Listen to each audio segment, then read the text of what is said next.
Hallway, President of Vermont Kinship Parents, joined by the Board of Directors, who are Chris Trombley, who's our treasurer, Jeannie Collins, who is our educational liaison, John Federo, who's our IT support, or Keenan Christensen, who is our legal liaison, Linda Deladuca, who's our secretary, and Lynn Messier, who is our grandparents liaison. Also, we have advisory folks who participated in helping get this together. Want to thank them, especially April Villamere, Catherine Harris, Deidre Razuk, and Joan Rock. Okay, so combined in preparing this event for you, we welcome you. Thank you for joining this. So this is our 16th annual Kinship conference, and especially thank you for joining us via Zoom and or telephone on the first conference. First, some housekeeping.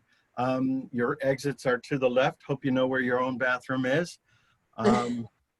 Secondly, there was an email sent somewhere in the middle of the night. That was the last minute notes at around 2 o'clock, I think it was, scheduled for, and it would have included anybody who was signed up by that point. If you logged in and changed your rooms this morning or logged in or registered new, no problem. We'll be able to move you around. It might just take you a little bit longer to get into the room we need you to.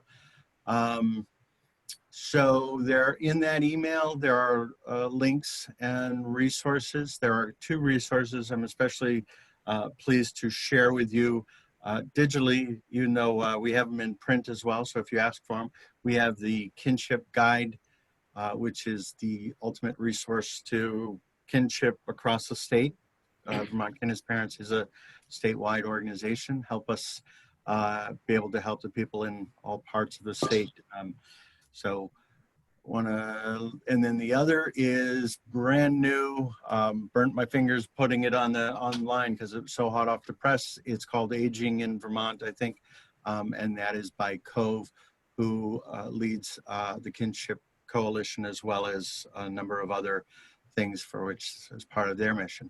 So I wanted to share that with you, and that has also, it's a resource guide. So between those 2 things, you can throw out your old-fashioned phone book. We expect things to go as planned, which is actually code for it, maybe a little bit like all of 2020 seems to have been so far. Your patience as we launch our first teleconference. We hope to learn from this one and have the second part. So we'll hope to have the second part. Typically the conference is a whole day. So in the spring, we'll do the second part with lessons learned and suggestions that we hear from you.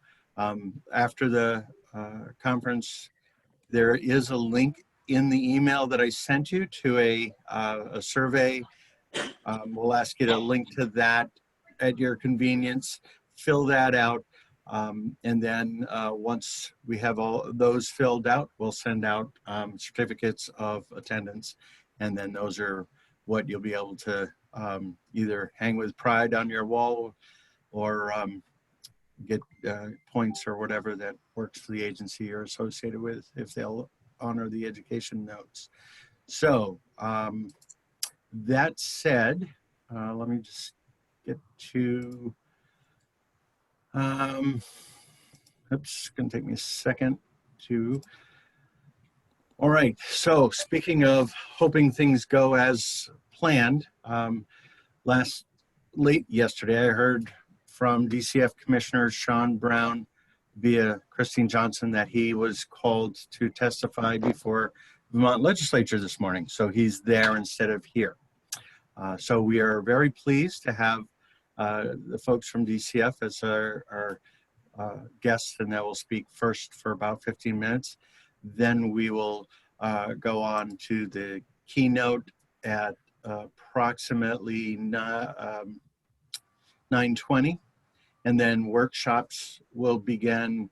The first session will begin at 10, the second one at 11. There'll be a 10-minute break in between, and then closing remarks. So with that, we're pleased to introduce Christine Johnson.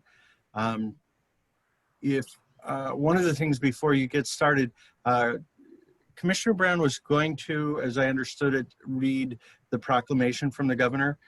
Is that something you have the text for, or would you like me to read it whenever you let me know? I do have the text for that, but however you'd like to do that is fine. Well, I'd love for you to integrate that into your presentation. So, Great, I sure will. Before we switch yes. over, one thing we might want to tell people is that VKAP has gone to a 24/7 answering service. So if anybody needs information or help or support, if they call that number, it does get answered 24 hours, 7 days a week, and a message is sent quite frequently to me, but we will get back to you probably within 24 hours on a business day basis. Sometimes immediately if you're right on the ball. All right, Well, so, yeah, I'm not always on the ball, but. So I don't want to take any more time from Christine. So if you want to go ahead, welcome Christine Johnson. I sure will. Thank you so much, Jim. I want to first extend Sean's regrets because as he said to me last night when we connected about him not being here this morning, he said, who knew that I'd be called to the legislature in September, right? That's not usually a thing if it's not for COVID. So he sends his regrets. And I don't think I'm going to take all of the 15 minutes, Jim, just so you have that awareness, but I did want to offer some welcoming remarks to you all today. So good morning. It is my absolute pleasure to be with you today for your 16th Vermont Kinship Parents Conference. I am Christine Johnson and I am the Deputy Commissioner of the DCF Family Services Division. Who knew when I was with you last year that 1 year later we would be convening this conference in a virtual world?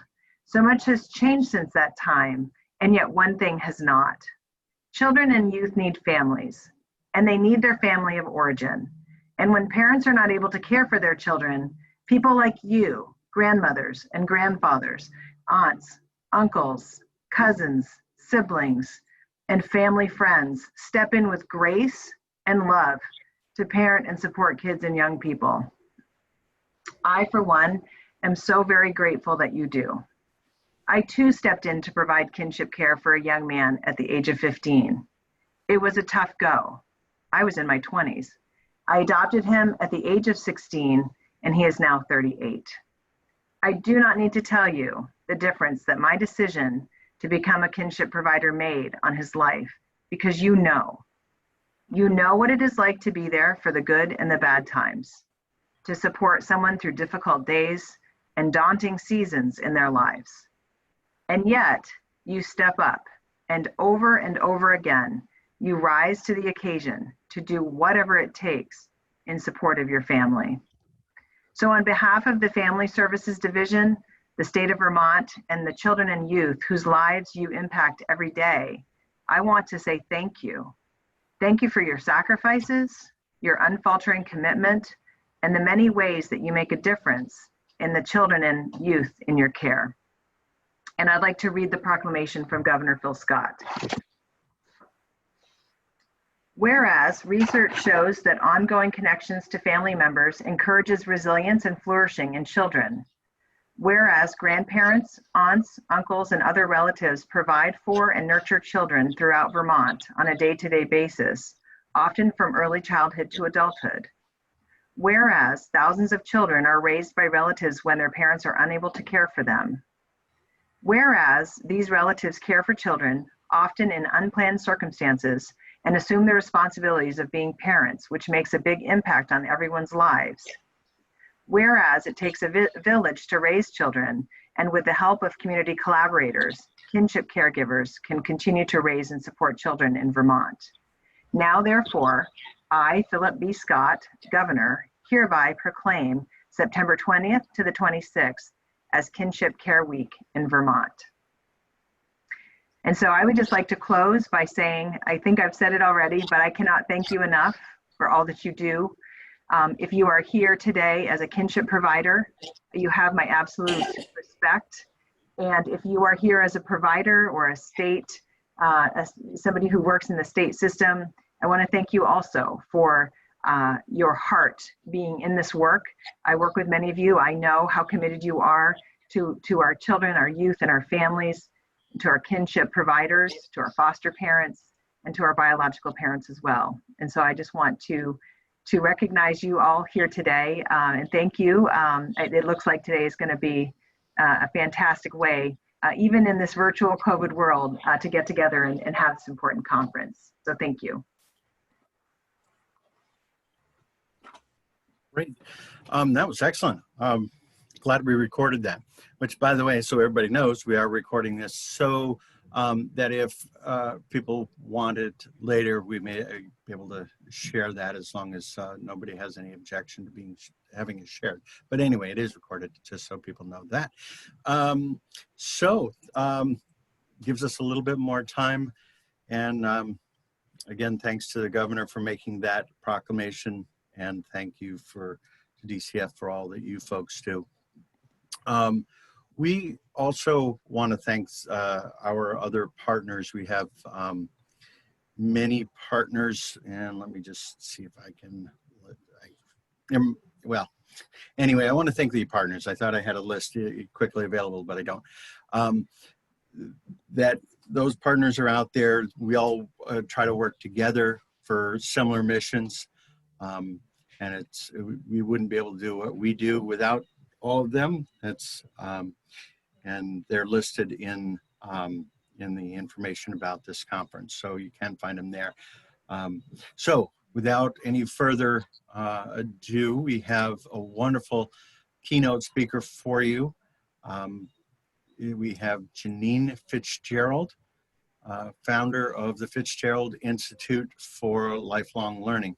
Janine draws on more than 35 years of professional experience to improve teachers and parents to achieve more with children at risk.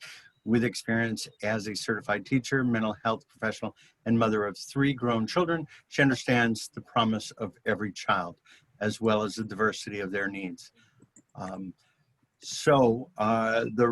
rest of her bio and information is part of the information that's been sent out to you. And with that, Janine, are you ready to give us a wonderful kickoff? I am. Thank you for asking. Yep. Excellent. Well, then the floor literally or virtually is yours. Thanks, Jim. Hi, everybody. Great to see those that I can see on the screen, even though we're not in person. Getting some things in chat that say people had seen me in the past somewhere along the line. I have been in the profession for quite a period of time. I just started year 43 in the profession, and since I was in Vermont doing some of the work with the conferences up there, I have also opened a school, and so that school is in its 7th year, and it is it's an independent school that serves basically all children with all kinds of things going on in their life. So been around for a while, but the keynote topic is we just get exhausted. And I think that's true. I think parenting is a very difficult thing. I think kinship parenting is probably something that put us into a very different direction than we had envisioned for our life. But we realize now that we'll probably be forever altered as a result of that, that we've stepped into the journey of, sort of foreign territories and unfamiliar landscapes. And that journey basically is one to establish a caring relationship, to become connected to our kids in very unique ways. And those ways are ways that will connect us to generations past, as well as lead us to the future, despite the many destructive forces that have come into play, creating devastation and in some cases hatred and rage. And in best case scenario, possibly high levels of tension and conflict in our lives. And so while I have not provided kinship care over the years, I have taken in kids to my home in no legal way other than They were children that their families decided when they were teenagers they were not interested in parenting anymore. And they happened to be friends of my children. And so my kids came home and said, Mom, can, Crystal come live with us because her mother just threw her out and she has no place to go. And so we took Crystal in and she lived with us for a period of time and we worked with her as though she were our own.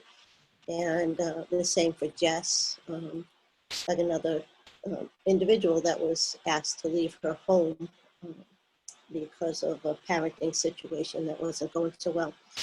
So I have not lived the story 24/7, although I have lived the story for 43 years from the educational side of it because that's my field. And so one of the things that we recently have started to put together is in-depth training programs. And the in-depth training program we're working on now is called All Needs Matter. And I put it together because there are a lot of children out there that are struggling. And I've watched that struggle and I've lived that struggle with them on the educational side for a 43-year period as well through the lens of mental health because that's part of my background as well. So I just wanted to start off in the keynote reading you sort of the message that we put in All Needs Matter to educators and collaborators. So the idea behind this program is to share information with those individuals that we as providers, as caregivers, are partnering with as to, what's the other side of the story. And so it says, message to educators and collaborators. We are not especially understanding of difference in our society. When we encounter difference, rather than ask, who is this child and what has he experienced, we search for a quick fix. When there is no quick fix or no fix at all, many look to blame, label, or give advice.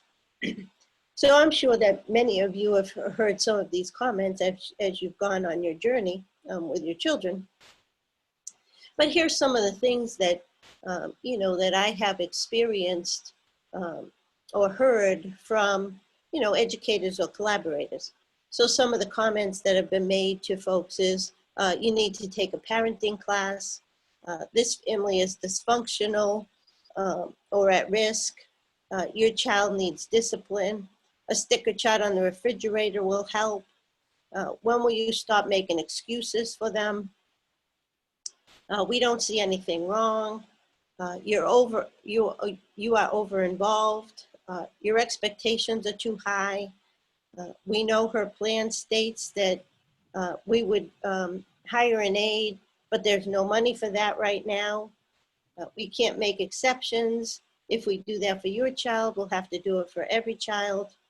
The BASC-2 scores suggest that he has ADHD, so bring him to a pediatrician for medication, and the list goes on and on and on. So as we introduce our material to the educators and the collaborators, I put that into a different frame, and the frame is, if you ever parented a colicky baby, do you remember feeling helpless, worried, or exhausted? Do you remember being too tired or frazzled to be around others and recognizing they would not want your screaming baby around anyway? Do you remember questioning whether you were a good parent because you could not meet your baby's needs? Do you remember the hopeless, angry feelings when a professional told you there was no definitive treatment? Do you remember feeling it was unfair that your baby was suffering and questioning why this was happening to you? Now remember, for some children, the colic never goes away. Respectfully, Janine Fitzgerald. So that's the introduction to All Needs Matter. And what we're trying to do is to capture the voice. We're going to capture the voice of parents, and parents being used as a very broad term. It could be guardians, it could be, any other arrangement as part of the definition. And so one of the parents that we spoke to stated, the professionals who helped me the most were the ones who didn't know anything about my child's issues and admitted it, but were willing to listen and to learn. And so what we learned from that is that, and having interacted with school districts for my entire career, I actually started off as a special education teacher with 5 little boys that were, 8 little boys that were all 5 years old, and they were all diagnosed with serious emotional disturbance. And I realized within the first hour that despite all the degrees I had, I didn't have the knowledge I needed to be successful working with those children in that environment. And so that became my passion. And what we've learned over the years is that basically all children thrive when they are understood and they're honored for who they are and what we understand about them. So as you interact with your school districts, one of the things that would be helpful would be to get them to understand who is this child and what has this child experienced. And so when I did the foster and adoptive conference quite a few years back, I was talking about a child I was working with in the state of Connecticut. And this little guy was 11 years old. He was in a school district that I was told was his last shot. The school district itself had an elementary school that he was going to attend that by federal standard was identified as an underperforming school. So here we are, we take a child that needs probably a nice, effective repertoire of strategies, and we put him in a school that can't provide the strategies, effective strategies for the children that already attend there. And so I went to work. I was called by the governor and he said, we need your help. So I went in. And what I found out was that, this little guy struggled. His record was probably the largest record I had ever seen in my career. Multiple pages and volumes of information. As you peruse through that information, there was nothing about strengths in that child. It was all about the challenging behaviors of the child and how dysfunctional people described him as. And so I went into the classroom and he walked in, he had his hoodie on and it was down over his eyes. And when he walked into the classroom, he had this whole strut to him, an attitude. And the teacher said, Josh, you can sit right here. This is your desk. And he sat there. But then he pulled out the pencil case that he found in the desk and he broke the pencils and started whipping it at people's heads. And so I walked over and took the pencil case and he said, hey, that's mine. And I said, yes, it is. And you'll get it back when you're responsible. And so I sat with the pencil case and did some observation and, the daggers that were directed toward me for the sole purpose of trying to intimidate me. Obviously, he figured out that that wasn't going to work. So he stood up and he walked over to the windows on the other side of the room, opened the windows. And as he was walking to the windows, he's saying, it's hot in here, hot, freaking hot, sweating hot, freaking hot, sweating. And then he sat next to the windows. And here's where the disconnect starts. Rather than ask, who is this child and what has this child experienced? The educator went into her theoretical pedagogy that she had learned in all of her classes and then said to him, Josh, if you come back and sit in your seat right now, we'll give you a star ticket. And Josh said to her, you can keep your fucking star ticket. And I thought, that's interesting. I wonder what she's going to do next. And so what she did next was she started to walk toward him. And as she did, he said, don't come any closer because I'll punch you in the face and I'm not afraid to do it. And she stopped dead in her tracks and then said, but Josh, you don't understand. If you come sit in your seat right now, I'll not only give you a star ticket, but if you get 50 star tickets, then you can sit on an exercise ball for the day. And so I'm not going to tell you what he told her about the exercise ball, but it was more offensive than telling her that she could keep her star ticket. And then she said to him, Josh, I'll make a deal with you. If you come over and sit in your seat right now, I'll not only give you the star ticket, but I'll give you a JB buck, a mimeograph dollar bill. And he looked at her and said, can't buy a gun with that. And she said, no, if you get 100 JB bucks, Josh, then you get invited to the pizza party. Now, all of that is theory, but our school systems, and in your state, a very popular system was adopted, and it's this system. And so we have children that are in a culture that is very different than the culture of survival. And they're trying to get through and figure out how to deal with these coercive and manipulative approaches to get me to be compliant and a conformist. And none of that works well with their brain chemistry. It just angers them to a greater point. And so in working with Josh, what I realized, and I said to the principal is, you know, you have 15 children in this school. They all happen to be fifth graders. The demographics are that 3 of them are of African-American descent. You have the remaining 11 who are children of Latino or Hispanic descent. And I will not come here every week, 1 day a week, to get up at the time I have to get up to be here by 8:30 so that we can ensure we end up with 15 more prisoners. We're going to do something different.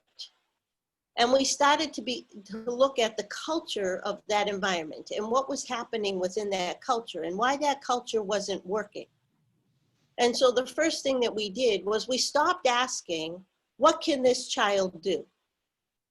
Because anybody in their own survival has little empathy for someone else. All of the energy and effort turns inward to ensure my survival. So when you're saying you can come to a pizza party, I laughed when I heard it because 1, these children don't even want to belong in that school, never mind go to a pizza party with people that don't like them, that are in some ways undermining their sense of power and their sense of significance day in and day out, not intentionally. They're doing what they're trained to do, and they're all good people. They just have a system and a bureaucracy that doesn't match well with the history of our kids. And it creates all kinds of challenge. So the first thing that we did in that environment was I told all of the teachers to rip up all of the behavior plans.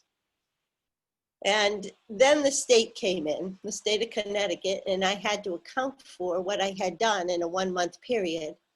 And I said, so the 320 behavioral referrals per week that were going to the office are now down to 0. And the person, his name was Morgan, he said, how did you do that? Did you put them all on behavior plans and do functional behavioral assessments? I said, oh no, they've already lived 11 years of that system. If it was going to work, it would have worked by now. I said, I did just the opposite, Morgan. I told all the teachers to rip up all of the behavior plans because those behavior plans were nothing but systems of coercion to the demands of the system, but didn't account for the needs of the child. And he said, you can't do that. And I said, I just did. So they're already gone. And not only did I do that, I went into all the computers and I deleted all the behavioral graphs and data. That was nothing more than a 6-year history of how bad or dysfunctional these kids were. And so at the end of that first day, I was sitting with 7 people. The 7 people that were considered to be the response team to all these behavioral referrals. And so that 7 consisted of the principal, the assistant principal, the school adjustment counselor, the school psychologist, there was another person that I had no idea what he did. But I think he was the guy that wanted to be the principal. And then there were two other people they call climate specialists, which again, I didn't know what that was. But I know now that if they were in another profession, they would be bouncers. So they were the people that were coming in and throwing kids out and dragging them out and restraining kids and throwing them on a street, sending them back to environments that were not supportive to their well-being. And so we were talking, and as we were talking on that afternoon, in walked Josh. It was like perfect timing, sort of like it was planned, like I had paid for this to happen.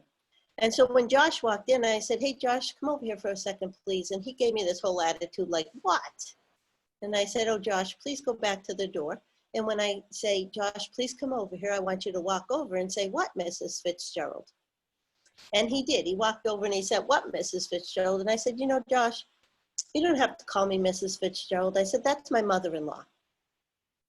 And to be honest with you, Josh, there's days that I don't get along with her very well. And so people looked at me, like all these 7 experts looked at me and said, like, "This woman's crazy." But the reality is the message to Josh had to be that even with people we love, relationships are difficult. I think that's true for all of us. And that there's days that are better than others in relationships, even with people that we love, that are part of our family, part of our group, our clan, our tribe, whatever we call it based on our culture. And so I looked at him and I said, "You can call me Janine." And when I said that, the principal looked at me and she went, and I went, and that was the end of that discussion. Because I wanted this child to understand, one, that I was a human being. I was not somebody that was part of the system, that was part of that protocol. And the reality is, I've had programs ask, in fact, your state called me. There was somebody in early childhood in your state that called me a while ago and said, "So do kids respect children better if they call the teacher Miss or Mr. by first name, Miss or Mr. by last name, or just use the first name?" And I said, children respect teachers when teachers respect children. Respect is a value. And it's distinguishable by the fact that the more you give it away, the more it comes back. So I said, "You can call me Janine." And then I looked at Josh and I said, "Josh, I'm going to ask you a question. And when I ask questions, Josh, to be clear, I expect an answer. But if you don't know the answer, Josh, it's okay to say, 'I don't know.' If you need some time to think about that answer, it's also okay to say to me, 'I need some time.'" I said, "Do you understand?" He said, "Yes." I had him repeat back. So I said, "So here's your question, Josh. Do you know what I see when I look at you?" And he stared at me. And I waited. And it was a pause of minutes. And I said, "Josh, I'm not hearing an answer. So I'm wondering if you need more time." He said, "No, I don't need more time." So Josh, the question is, do you know what I see when I look at you? He said, "No." I said, "Josh, if you don't know, please say, 'I don't know.' Because for some reason, there's different rules for adults than there are for kids. So if 2 adults were talking and one adult asked another adult a question and the other person didn't know, they might say, "Give me a day or 2, I'll think about it and I'll get back to you." And then the other adult would accept that as an answer. But for some reason, when it's kids, we expect an immediate answer. And when children don't answer, adults start to label children. And the label that goes with not answering is defiance.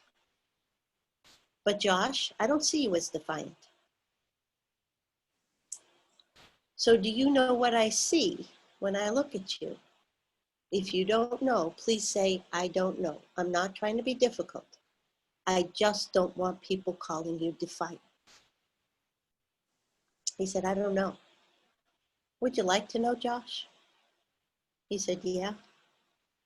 Josh, when I look at you, I see a leader inside waiting to be developed. I hope you give me the privilege to be the person to develop the leader that's inside. That was the first time I saw that little boy's eyes. I had been with him all day. The hoodie came back, and there were tears in his eyes. And he looked at me and he said, thank you, Mrs. Fitzgerald. Thank you. Okay, Josh, that's all I want to let you know, bud. Hey, Josh, I'll be back next week, all right? Maybe you can think about this over the weekend. When I come back, we can start talking about it. How we can become the leader inside. And he left. But as he was leaving, I did the old Columbo move. Some of you might be too young to remember the Columbo move, the detective show. When he had solved everything, he'd say, oh, and one more thing. And so as Josh turned and walked away, I said, and Josh, one more thing. He said, what? I said, thank you for today. Being with you today, Josh, has helped me to become a better person. So thank you for that. Tears streaming down this little boy's cheeks as he left. The only thing I did differently was to give Josh a different vision of who he was, what he was capable of doing. It's a very different paradigm. But as we begin to work with schools, and I can tell you, I have been working as hard as I possibly can to make inroads with our schools. It is not okay to keep labeling people, looking for quick fixes, adopting canned curriculums. It starts early in your state. It is mandatory in your state that the only social and emotional curriculum that can be used is the pyramid model. It is also mandatory in your state that the only outcomes measures that can be used in the early childhood years is TS Gold. It is in your public school systems that they will be using a system called PBIS. They are all canned approaches based in, I don't know, somebody's narrow scope of human behavior, but most of them focused on developing conformity and compliance. I have talked to your state. I've tried to make inroads. I don't know where to go. I just know there's a lot of kids struggling. And that those systems, if they were going to work, because they're based in behaviorism, which was around in the 1940s and 50s, if they were going to work, they would have worked by now. I think that's an adequate amount of time to be practicing systems based in behaviorism. Like 1950s, B.F. Skinner. How many years are we from there? Like, I don't know, 70, 80 years now. That's probably an adequate amount of time to say, this is not working. But when you go up against that, what you find is people will say, but the research says, their research says, yeah, but who did they pay for their research? When you pay for your research, and it's American market research, you get the results that you're looking for because they're going to make profit. So it's a challenge. So here's what I learned from Josh and all the other over 4,000 children I have worked with in educational systems as well as homes over my career. Not only do children thrive when they're understood and they're honored for what we understand, but children need the truth. They need to have the truth. There is a hunger in these kids for open, honest, and accurate information. I shared that with Josh. There is a leader inside waiting to be developed for Josh. If leadership is the ability to influence, He's influencing. When you're whipping pencils at somebody's head, that's an influence. When you're telling teachers to keep fucking star tickets, that's an influence. When you're, sitting next to this little boy, because what I did when he walked over to the window was the same thing he did, which was put my hoodie up. I usually wear hoodies, and said, freaking hot in here, sweating. And then I sat next to him. And I looked at him and I said, hot in here, huh, Josh? He said, yeah. I said, you know what, Josh? When everybody's brain thinks something isn't right or fair, it generates anger. Everybody's brain does that, Josh. And when we get angry, there's times we feel hot. And then the brain does what the brain does best, which is to help us not feel angry. So sometimes what we do is behaviors that seem kind of crazy to people. Sometimes we might do or say things that seem kind of crazy to people, but to us they make sense because we're angry. And when I said that, he stood up. He took all the books that were behind him on the windowsill and threw them out the window, looked at his teacher and said, I just threw all your shit in the yard, now what are you gonna do? And that's when I started to de-escalate. Except a climate specialist came in with his walkie-talkie, pointed his finger in Josh's face and threatened him to take away the only success that Josh has ever experienced in life, which is his ability to play football. Like, why do we defend these systems that have no vested interest other than to maintain their power and get people to conform and comply? I don't know why we defend them, other than maybe fear. I don't know. I don't get it. When he threatened Josh, Josh stood up, he went over, he punched lockers, sliced his hands open, blood dripping everywhere. It was a tough day. Didn't have to be a tough day. If we understood who Josh was and honored, if we told Josh the truth, like instead of telling him how dysfunctional he is and keep recording it over and over and putting him on more and more behavior plans and manipulating more and more variables in his life, how about if we give him the tools he needs to transform his own life? Wouldn't that be a far better approach?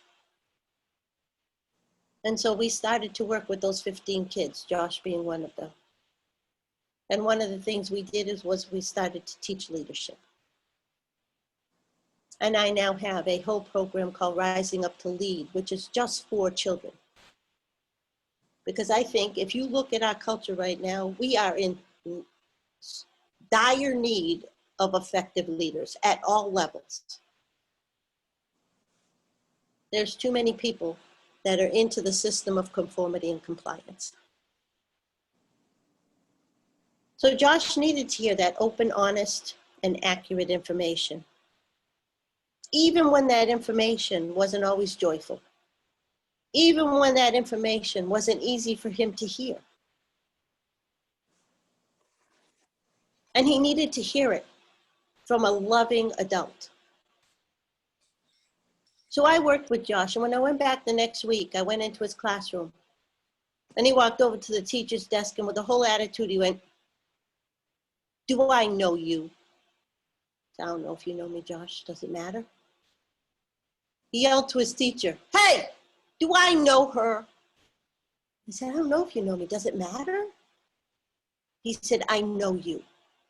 "You do? What do you think you know about me?" "You took my pencil case." "I did. And I told you you'd get it back when you were responsible, and I knew you were responsible, Josh, because there's a leader inside waiting to be developed, and leaders are responsible." I'm ready to get started on that whenever you're ready. He looked at me and said, "What if I don't want to be a leader?" Didn't say I had to. I just think there's one inside. "Okay then, I'm going to be a bad one." That's great. Good one, bad one, no leader. I'll be a bad one. So now you need a mentor, somebody who's a bad leader. Do you know who that person would be? He said, "Yes, my gang leader." "Oh, You're 11 years old and you're a member of a gang, Josh? Yes. When did you join it? When I was 9. Who's your gang leader? Aaron Hernandez. Some of you know Aaron Hernandez, convicted of murder, New England Patriot, up for a second trial of 2 more murders. I know the inside story because it was at that time I was working with Josh.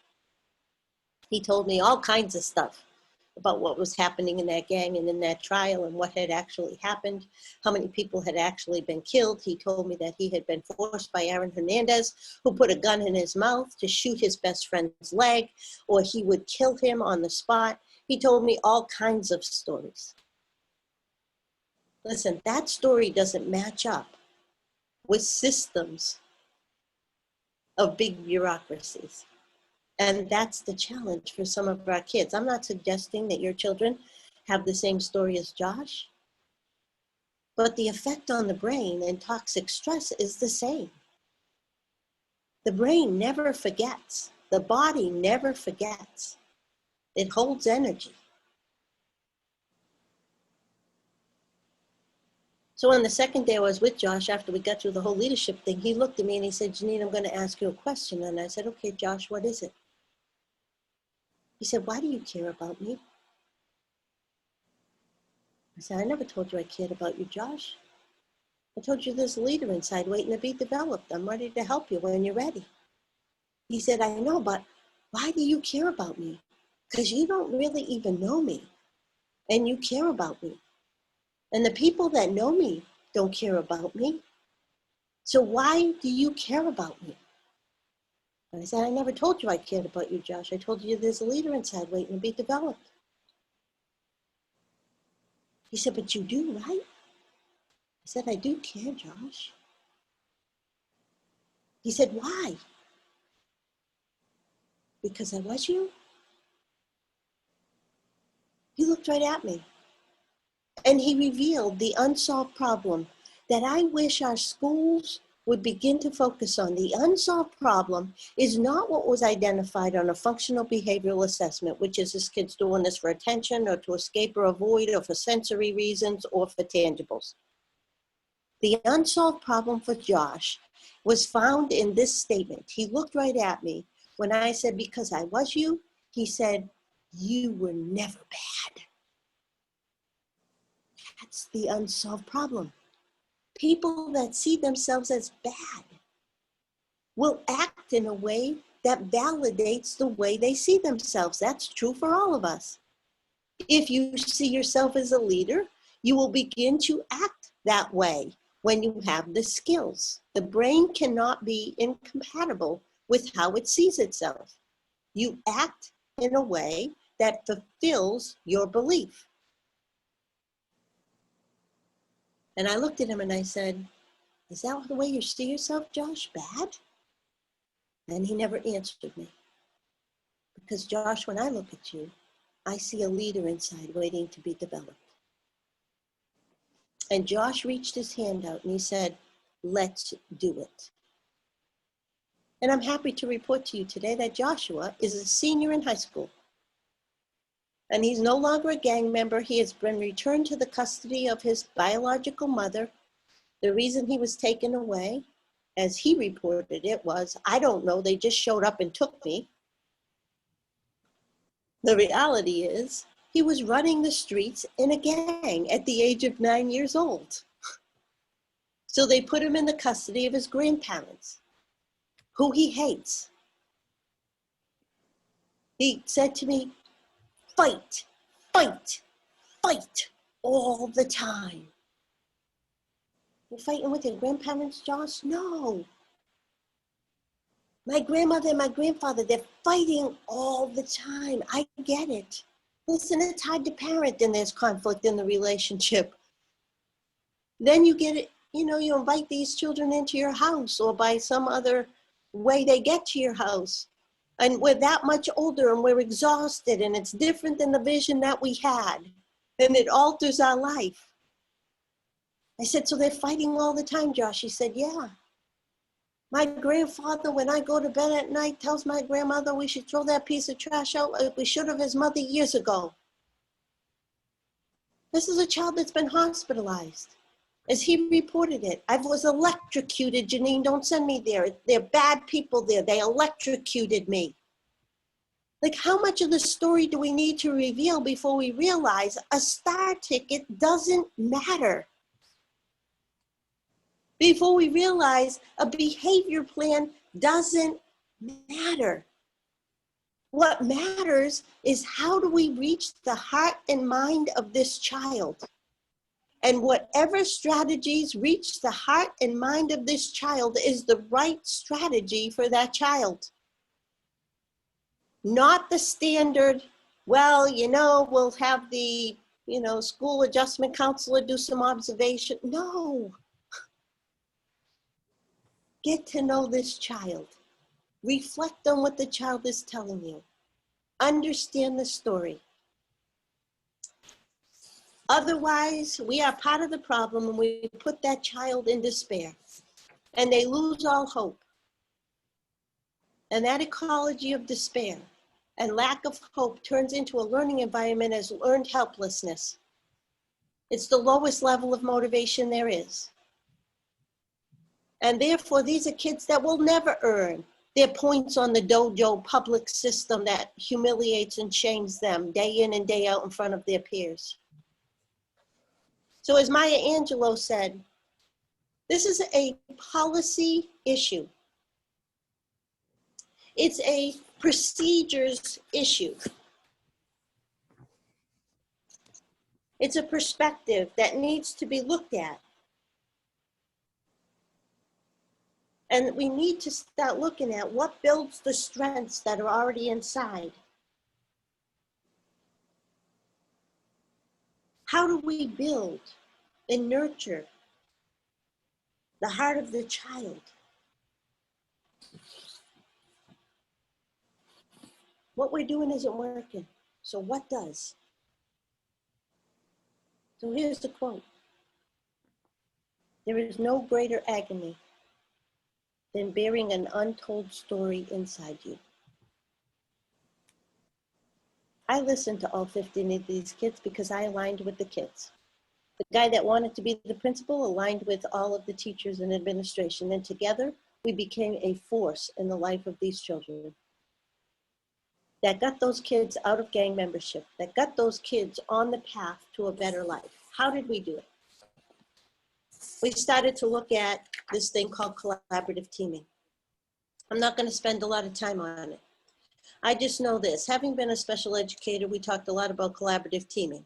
But even amongst professionals, there's very little collaborative teaming in systems. Like, there's general ed and there's special ed. And we get together in meetings when we have to, but other than that, there's general ed and there's special ed. And so the goal of collaborative teaming is to create a parent and professional partnership so that together we can collaborate. We can problem solve at a deep and reflective level in order to maximize collective wisdom. Personally, in my career at this point, I am incredibly frustrated. It's the first time in my career I am frustrated. I have a passion for what I do. I will never retire. But professionals have lost their voice in the system. Only a few people matter. Only a few voices are heard, and then everybody else is just supposed to do it.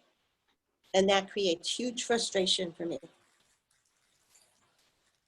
Why would we want to take advantage of collective wisdom? So children can thrive. Surviving is not okay. Thriving is the goal.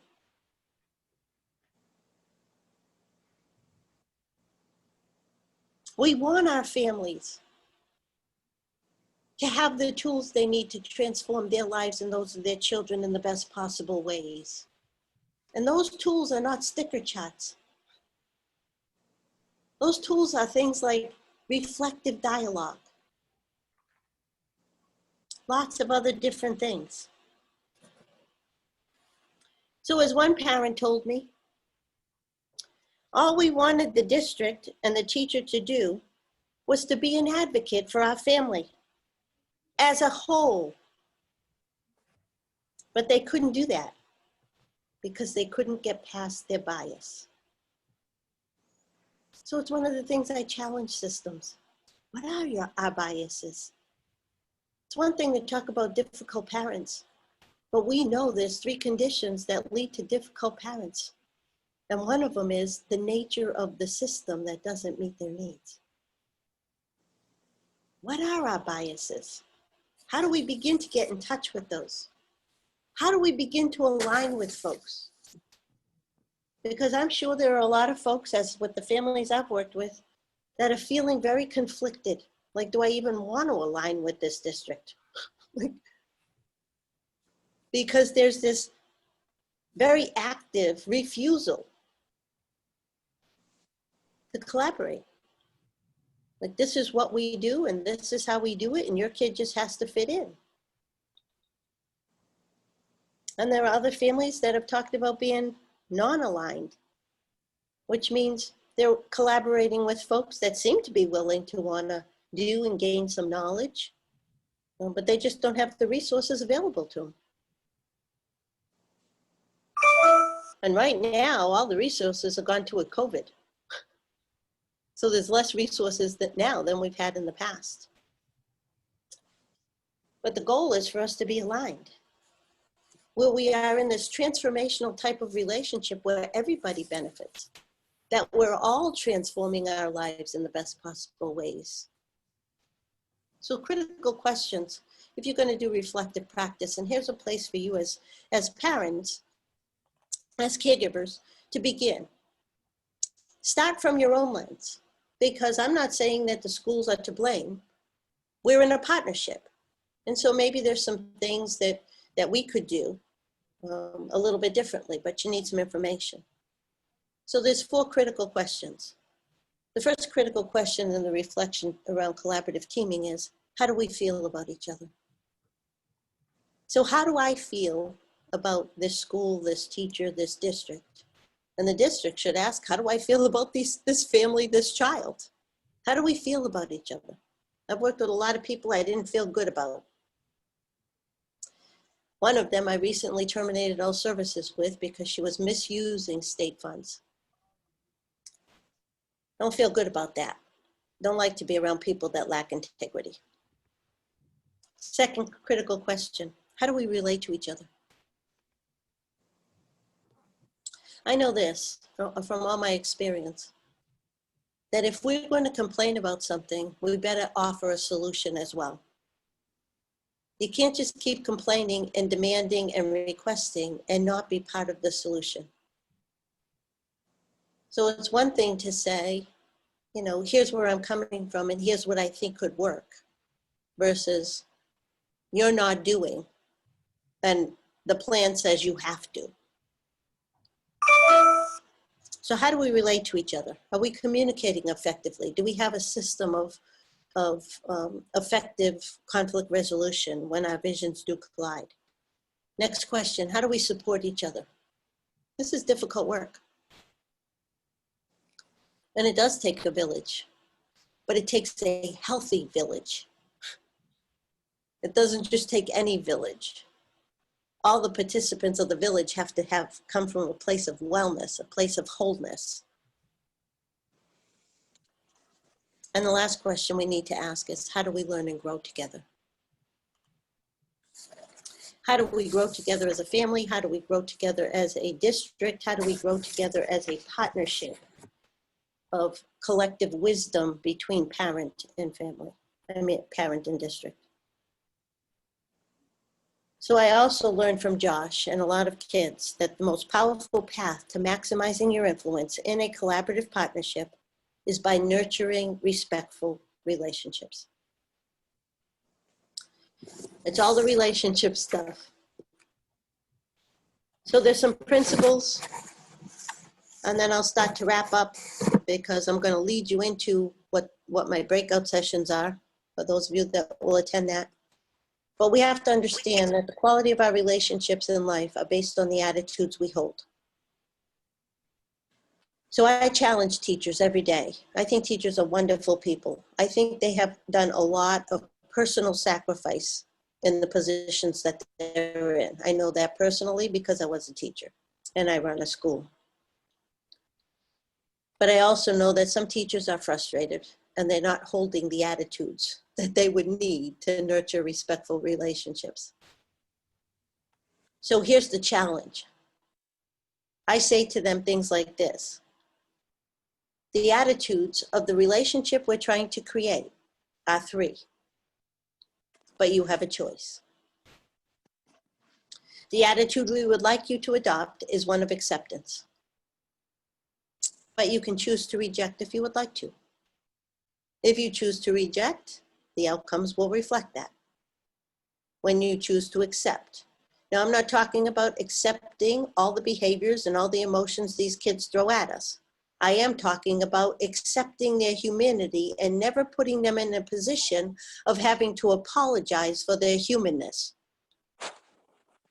That they are living and have experienced some very extraordinary kinds of things in life. And that puts them in a very different place. Accept them. Don't tolerate and eliminate them. Accept them and celebrate them.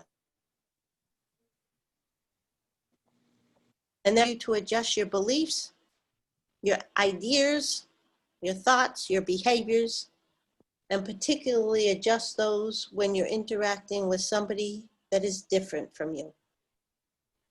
Understanding is the next attitude. Understand rather than judge. The third attitude, participation rather than manipulation. We need to come together. I would love to invite DCF, our counterparts. I would love to invite any of your state agencies to come together to have a dialogue of what needs to shift if you truly want to be successful with these kids. So here's the bottom line, and this is where I'll end. There are habits that we describe as caring habits. There are habits we describe as deadly habits. My experience is that there are many children that have experienced deadly habits. They are criticizing, blaming, complaining, nagging, threatening, punishing, and bribing with rewards. The caring habits that these children need and will thrive under: supporting, encouraging, listening, accepting, trusting, respecting, and navigating their difference. Oh, thank you. For me, it's a very simple process. But in that process, know that there's going to be a collision of visions because we come from very different cultures. The school culture is very different than the home culture. But it doesn't have to remain that way if we will take the responsibility given to us, get together on whatever level we need to and start having discussions and learn from the wisdom of the field and stop buying into the theory of American market research. So with that said, thank you for the opportunity to be with you. And then we'll go into some breakout sessions. I'm not exactly sure how that all works. I'm just going to sit in front of my computer until something happens. So it's all yours, Jim. Excellent, excellent. Well, thank you very much. I found that very good.